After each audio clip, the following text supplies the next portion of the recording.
Cəlilabadda zəfərimizin 5-ci ildönümü münasibətilə Zəfər Günü Yaradıcılıq müsabiqəsində ən yaxşı əsər nominasiyası üzrə qalib gələn əsərlərin təqdimatı və şəhid ailələri ilə görüş keçirilib. Tədbir iştirakçıları əvvəlcə ümummilli lider Heydər Əliyevin abidəsini və Şəhidlər Parkı abidə kompleksini ziyarət edərək önünə gül dəstələri düzüblər. Cəlilabad şəhər Heydər Əliyev mərkəzinə təşkil olunan tədbiri layihə rəhbəri Həqiqətlə Üz-üzə qəzetinin baş redaktoru Elbəyi Salman açıb və iştirakçıları salamlayıb. Şəhidlərin xatirəsi bir dəqiqəlik sükutla yad edildikdən sonra o, müsabiqədə fərqlənən müəllifləri təbrik edərək qeyd edib ki, təqdim olunan ədəbi nümunələr gənc nəsildə vətənpərvərlik ruhunun gücləndirilməsinə xidmət edir. Bu bizim sadəcə ikinci layihəmizdir. Bu layihəmiz zəfərimizin 5 illiyi ilə bağlı oldu və burada layihəmizdə 3 əsər deməli təqdimata verildi.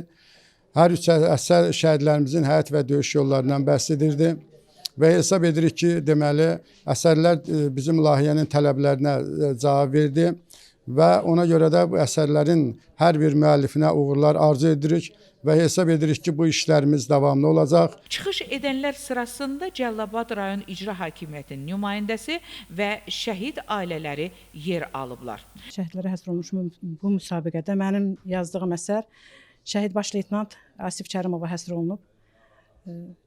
Onun qəhrəmanlıq yolunu, onun keçdiyi zəfər yolunu işıqlandırmaq mənim də borcum idi. Ümumiyyətlə, bütün şəhidlər haqqında yazmaq biz yazarların müqəddəs borcudur. Onlar o müqəddəs yolda getdilər, şəhid oldular. Bizim də borcumuz onların yolunu, onların qəhrəmanlığını işıqlandırıb Azərbaycana, gələcək nəsillərə, gənc nəslə tanıtmaqdır.